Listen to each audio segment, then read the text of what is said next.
गांव का नाम था सौंधापुर। छोटा सा सुंदर गांव, चारों तरफ खेत, बीच में एक पुराना बरगद का पेड़ और उसी के पास एक टूटा हुआ कुआं जिसे गांव वाले सालों से अशुभ मानते थे। मोहन के पास 2 बीघा जमीन थी, मगर सूखे की वजह से फसल बर्बाद हो चुकी थी। घर में खाने को अनाज नहीं और बेटी चंपा तेज बुखार में तड़प रही थी। गांव का वैद्य बोला, अगर 3 दिन में जड़ी बूटी न मिली तो बच्ची नहीं बचेगी।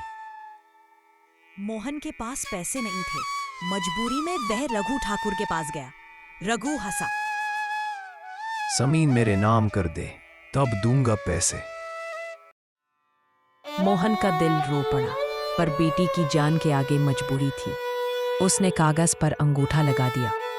रात को मोहन बरगद के नीचे बैठकर रो रहा था। तभी किसी की बूढ़ी आवाज आई, क्यों रो रहे हो?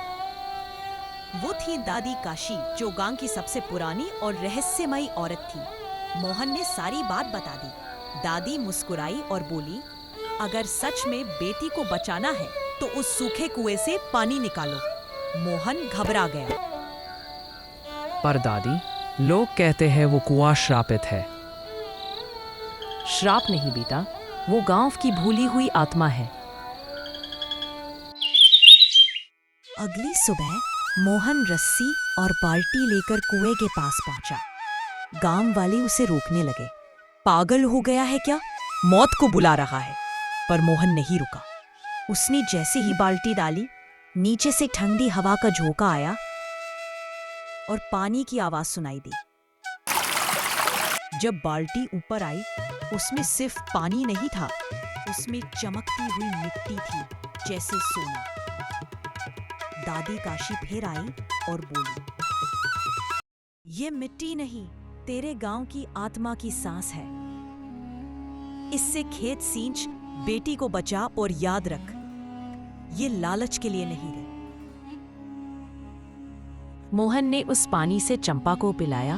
3 दिन में उसकी हालत सुधरने लगी। खेतों में वही पानी डाला गया तो जहां सूखा था वहां हरी चादर बिछ गई। फसल ऐसी उगी कि पूरा गांव दंग रह गया। खबर रघु ठाकुर तक पहुंची। वो दौड़ता हुआ आया और बोला, मुझे वो कुआं चाहिए, मैं वहां सोने की खान बनाऊंगा। उसने जबरदस्ती मजदूरों से खुदाई शुरू करवाई। पर जैसे ही पहली मशीन चली, धरती कांपने लगी। बरगद से आवाज आई, जो मिट्टी से गद्दारी करेगा वो मिट्टी में ही मिल जाएगा। और अचानक कुआं पूरी तरह धंस गया और रघु ठाकुर की सारी मशीनें उसमें समा गईं। डरा हुआ रघु मोहन के पैरों में गिर गया।